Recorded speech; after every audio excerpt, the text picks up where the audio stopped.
Treasurer, welcome to the program.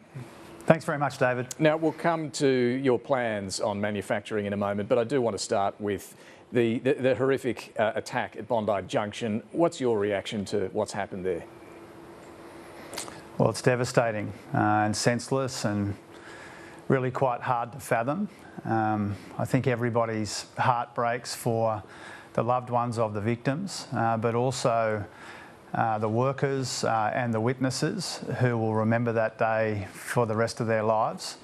And we pay tribute to the police officer, all the first responders, indeed everybody who put themselves in harm's way to try and limit the senseless carnage that we saw at Bondi Junction.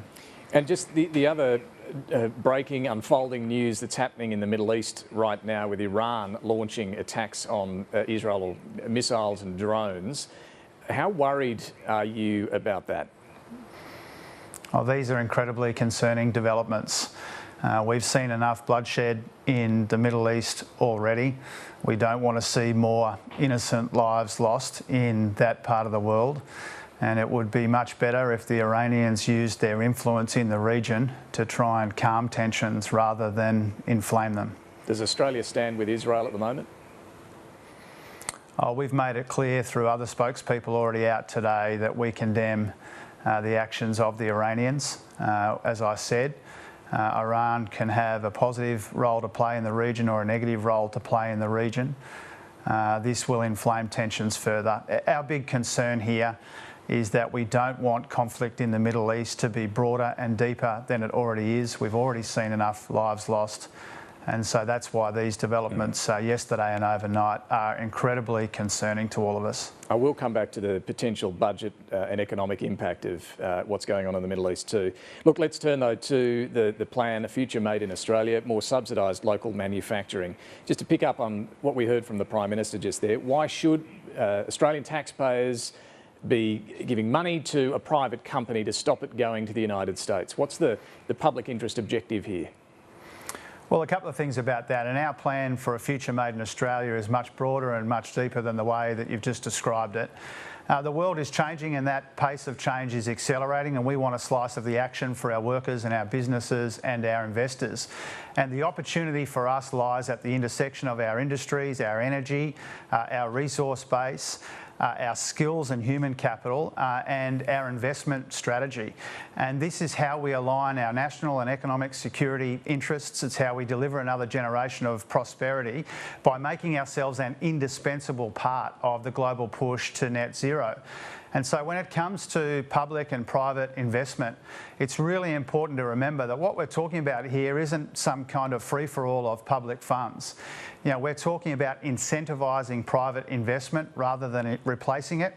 The heavy lifting will still be overwhelmingly done by the private sector, but there's an important role to play by governments and by public investment as well. That will still only be a sliver of the hundreds of billions of dollars that we need to land this energy transformation to make ourselves a renewable energy superpower and to secure our place in a future which will be dominated by the net zero economy. Can you give us a sense of the scale here? I think you used the word targeted there. How far are you willing to go? How much are you willing to spend? Is there any upper limit on this? Well, we'll obviously make our plans clear on budget night, and I think the Prime Minister has done a terrific job during the week signalling to the Australian people and to our industrial base the sorts of directions that we want to take the country in. In a world of churn and change, we've got big advantages and we want to make the most of those advantages. And so there will be a significant investment in the budget. It will be substantial, but it still won't be the biggest piece of the story here. And that's why the budget will also have a very big focus on how we attract and deploy and absorb private sector investment as well in the service of these really important national economic objectives. How do you do that? Is that through tax breaks? That's obviously one of the tools that we are considering, but not the only one. What you'll see on budget night is a broad and comprehensive strategy of which incentives for industry is a part, but not the only part. We really want to incentivise private sector investment as well. We want to turbocharge investment in the future of our economy, and that will be a big focus of the budget. Because comparatively, Australia has high company tax rates. It's a disincentive, I suppose, to stay or set up in Australia. So you'll try and address that through some form of tax incentive? Oh, we are prepared to consider the tax system as one of a whole range of levers that may be useful as we pursue a future made in Australia and make ourselves that indispensable part of the global net zero economy. But again, what I'm signalling to your viewers is what they will see on budget night will be broad, it will be comprehensive. The tax system may play a part, public investment will play a part, but overwhelmingly what we're trying to do here is incentivise private investment, not replace it. Right. And that will be a big focus too. If you want to be broad, as you say, you could lower the company tax rate, couldn't you?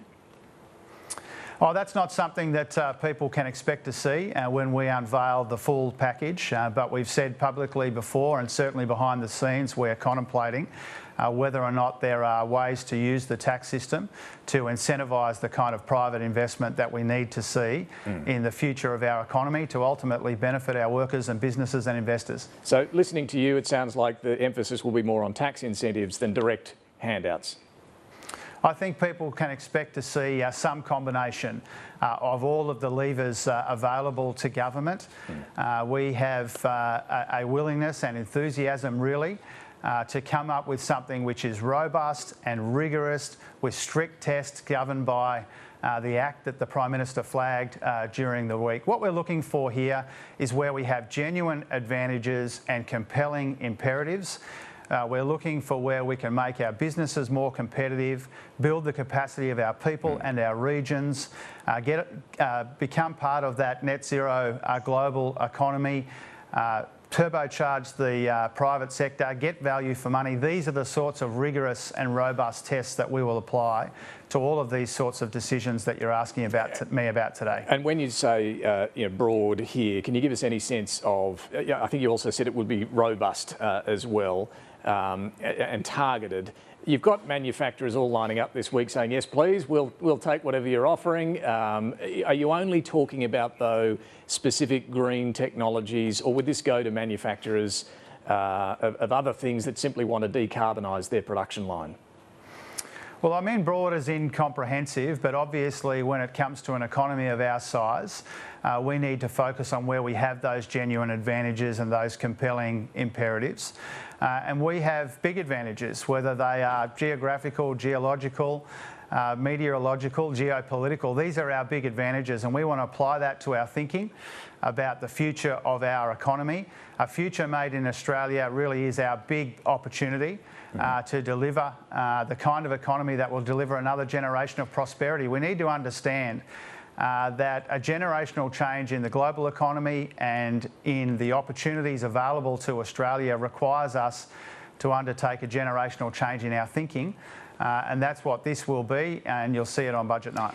Danielle Wood, who you appointed as chair of the Productivity Commission's, raised some concerns about this sort of approach, diverting jobs and investment away from other more productive areas of the economy, the need for an exit strategy so you don't end up subsidising companies forever. Have you spoken to her about these plans? Oh, we've had general conversations over the course of recent weeks about our aspirations and our objectives here when it comes to being a renewable energy superpower and a future made in Australia. I thought Danielle Wood made some important points, but some obvious points, you know, about making sure we get value for money. We've got strict frameworks, we've got exit strategies and off-ramps, and we're taking into consideration the impact of these plans on the economy more broadly. I think those are important points, but they're also obvious points. They're also factors that we are already taking into consideration as we finalise the policy. Frankly, it would be pretty strange if we weren't. So she's not out of touch with international reality, as your old boss Wayne Swan suggested? Well, I respect both of them and I listen to both of them, but I form my own views and I use my own words. And just like Danielle Wood's contribution was important and obvious, I think Wayne's was too. We need to understand that the world is changing, that pace is quickening, and we need a slice of the action. And so I think it's possible to have both of those sets of views simultaneously. We have certainly been factoring in all of those considerations as we finalise the package. And as I said a moment ago, it would be pretty strange if we weren't already thinking along the lines identified by both of them. As you try to attract more investment, there's also the question of who should be allowed to invest in, I guess, solar panels, battery making, but critical minerals in particular in Australia. You've been working on changes to the foreign investment rules. When can we expect to see them? We want to streamline and strengthen the foreign investment regime in this country because we want to attract the right kind of investment in our national advantages. And part of making sure that we get the investment climate right is making sure that we strengthen and streamline the Foreign Investment Review Board processes. I have been working on this for some months. I've got a little bit more work to do with my colleagues to finalise a package. I'd like to announce it before budget if I can. That's to be determined, but ideally we'll put the finishing touches on that package and make it public in the coming weeks. And that will be all about recognising that we can streamline investment when it's in areas which are low risk but high reward, and we need to strengthen the arrangements where the risks outweigh the benefits. And so those are my priorities when it comes to foreign investment. So just to pick up on that, I have almost finalised that package and I hope to publicise it before long. So just to pick up on your point there, do you want to make it harder for foreign investment in critical minerals? I don't think about it necessarily in the broad as about one industry or another. Obviously, there will be elements of that in the final package. But really what we're trying to say here is that overwhelmingly investment in our economy is a good thing. We want to streamline it for investment that is in our national economic and security interests. But we want to strengthen it. We want to make it more robust when that investment is riskier. We don't necessarily just take a sectoral view about that. We apply a whole range of tests. And when I announce our foreign investment reforms in the coming weeks, I'll make it clear how we intend to strengthen it in some areas and streamline it in others. A lot's been written lately about your appetite for reform, Treasurer. Will this one on the foreign investment rules, should we be seeing this, expecting this to be a significant reform? Oh, this will be a big economic reform and a bit like the mergers reform that I announced at the Bannerman lecture in Sydney during the week, the biggest change to mergers in half a century, combined with our reforms to foreign investment. You know, these are two important parts of our economic reform agenda, but not the only parts. Any objective observer of our record knows that we are engaged enthusiastically and comprehensively in economic reform, whether it's energy or markets or capital flows, whether it's our institutions. Across a broad range of areas, we are enthusiastic economic reformers. There will always be people who want us to do more. There will always be people who want us to do less. Sometimes their views are informed, sometimes they aren't. But we've done more economic reform in the last 23 months than we've seen in this country for the last 23 years. Look, let me turn to what's happening in the economy and perhaps internationally first. I think you're off to the United States in a few days for some pre-budget meetings there. Look, inflation has gone up again in the United States. How concerned are you about that, and how does the inflation outlook look to you right here now? It's true, I'll be meeting with my G20 economic ministerial counterparts and the central bank governors, the IMF, the World Bank and others in Washington DC later this week. That will be an important opportunity to take the temperature of the global economy. Inflation in the US is going up. We've got recessions in some countries. We've got a substantial slowing in the Chinese economy. We've got all of the costs and consequences of these conflicts that we're seeing in two important parts of the world as well. And so all of this will be a factor on the budget and on our economy. It means that the degree of difficulty for this budget is a bit higher, even perhaps than the first two. And the big influences on our budget will be this global economic uncertainty, cost of living pressures, which I'll come back to in a moment, and also the fact that our economy has been slowing as well. We've seen inflation come down in Australia in welcome and encouraging ways. We're seeing it go up in the US, and that reminds us that even though inflation has come off substantially from those peaks a couple of years ago, it's not always in a straight line. It can zig and zag. and that's why a primary consideration in the budget will be continuing the fight against inflation as we deal with slowing growth, as we try and make ourselves more resilient to this global economic uncertainty. So you don't want to do anything in the budget that's obviously going to make the inflation problem worse. Are you saying it might not keep coming down anytime soon, inflation? Oh, we still expect inflation to moderate a bit more. It has come off really quite substantially since before the election and since the peaks in 2022. And that's a good thing. But what we're seeing in other countries like the US is that moderation in inflation hasn't been linear. It hasn't been in a straight line. It can zig and zag. And that's why there will be ongoing vigilance in the budget when it comes to the fight against inflation, even as we recognise that the balance of risks are shifting a bit in our economy, global and domestic, and we can't ignore that either. China, you mentioned China's growth is slowing. What's that mean for us? We'll get some more numbers from the Chinese economy on Tuesday, but what I can tell you, David, is that our current Treasury forecasts, which will be published in the budget, have a downgrade for Chinese economic growth. What we're looking at here in the current forecast, which will be finalised between now and the budget itself, is growth with a 4 in front of it for 3 consecutive years in China. If that happens, that will be the slowest period of economic growth in China since they started opening up in the late 1970s. So we expect the Chinese economy to be a bit weaker for a bit longer, and that has obvious consequences for us, for our economy, but also for our budget. What's it mean for the iron ore price? We've seen the iron ore price come off really quite substantially. This is a big influence on our budget, as you know, not the only influence. The labour market's important here as well. But the iron ore price was more than $130 a tonne at the start of the year. It's been bouncing around in the low 90s.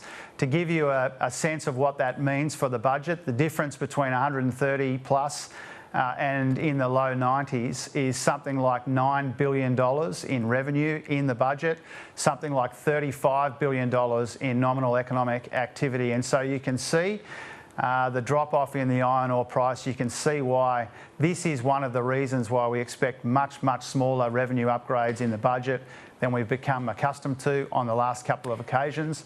That demands a bit of a different approach to the budget, and that's what you'll see on the 14th of May. So just finally, given that $9 billion hit you just mentioned then, I suspect I know the answer to this, but are you going to get a surplus in this budget? Oh, that's still our goal. It's a bit harder now because of the iron ore price and because of what we expect to see with the softening in the labour market, but that's still our goal. And that's because the first surplus that we delivered in 15 years last year was an important way to put downward pressure on inflation in our economy. We'd like to have a second one if we can. We're not there yet. The degree of difficulty has gone up a bit, but it's an important way to put downward pressure on inflation. It's not an end in itself. It's how we do engage in the fight against inflation and make our budget stronger in the context of this global economic uncertainty and fund our priorities. Treasurer Jim Chalmers, thanks so much for joining us this morning. Thanks very much, David.